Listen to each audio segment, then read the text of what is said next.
हात करता मला हात हात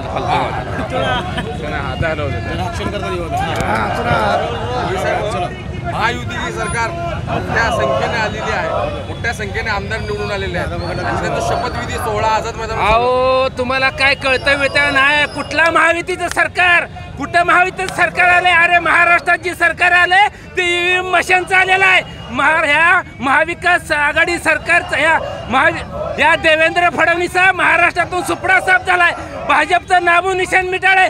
अहो ह्यांना लाज वाटते का शपथ घ्यायला? शपथ कुणा जीवावर घेतली? जनतेने ह्यांना निवडून दिलं नाही, यांना निवडून दिलं ईव्हीएम मशीनना।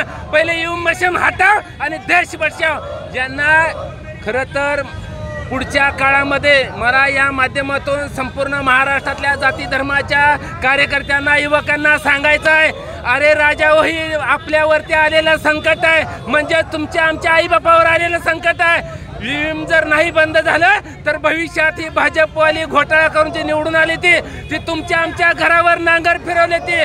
आता या देवेंद्र फडणवीसांनी संपूर्ण महाराष्ट्राच्या जनतेवरती नांगर फिरवण्याचं काम केलंय आणि असा मुख्यमंत्री ही सामान्य जनतेला मान्य नाही। ऐकून मला सांगा, अहो एक पक्ष मानायला तयार नाही, एक संघटना मानायला तयार नाही, शेतकरी मानायला तयार नाही, बहुजन मानायला तयार नाही। सगळी जनता म्हणते की निवडणूक बॅलेट पेपरवर घ्या। का तुम्हाला त्रास होतोय? का तुम्हाला दुखायला लागले? आता तुम्ही का घेत नाही? तुमचं पितळ उघडं पडतंय म्हणून घेत नाही। तुमच्यात जर दम आहे ना, तुम्ही जर आला चल जनतेने निवडून दिला असेल, तुम्हाला जर असं सांगायचं असेल तर तुम्ही दूध का दूध पाणी का पाणी करून द्यावा। आणि या माध्यमातून मला थेट आता हायकोर्ट आणि सुप्रीम कोर्टाला विचारायचं आहे का आता तुम्हाला दिसत नाही? आम्ही न्याय मागायचा कुणाकडे? जनता न्याय मागते, रस्त्यावर उतरते। अहो सुप्रीम कोर्ट, हायकोर्ट, तुम्ही तरी न्याय द्या, तुम्ही तरी आदेश करा। या जातीवादी सरकारला या षडयंत्र रचून मशांचा घोटाळा करून निवडून आलेल्या यांना सत्य बसून रोखायला पाहिजे होतं। का तुम्ही रोखलं नाही? का तुम्ही आदेश केला नाही? तुम्ही देखील त्यांच्या सामील झाला का काय? असं सर्वसामान्य जनतेमध्ये आता रोष निर्माण झालेला आहे। सगळीकडे चौकामध्ये सध्या आता चर्चा चालू झालेली आहे की आपण न्याय मागायचा कुणाला, न्याय मागायचा कुणाला? अहो शासन तर न्याय देत नाही, कारण शासन देखील हे राज्यकर्ते भ्रष्टाचाराबरोबर हात मिळवणी केलेली आहे।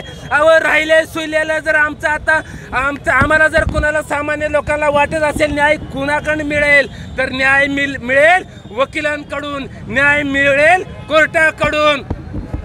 परंतु साधी गोष्ट आहे, कोर्टानं एवढा धोका दिला, कोर्टानं जी ह्या 50-40 गद्दार फुटून गेल्यानंतर आमची 2-2, 2.5, 3-3 वर्ष निकाल लागत नाही। अरे लाज वाटण्यासारखी गोष्ट आहे। ज्यावेळेस काही पक्ष सुप्रीम कोर्टात गेले त्यावेळेस कोर्टाने 1 तासात याचिका फेकून दिली।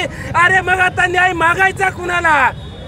म्हणून आता जनता रस्त्यावर उतरते, हे तरी लक्षात ठेवावं। मायबाप हायकोर्ट आणि सुप्रीम कोर्टाला थेट विनंती आहे, अरे राजकारण गेलं चुलीत, राजकारण घाला खड्ड्यात, पण तुम्हाला देश वाचवायचा आहे। तुम्ही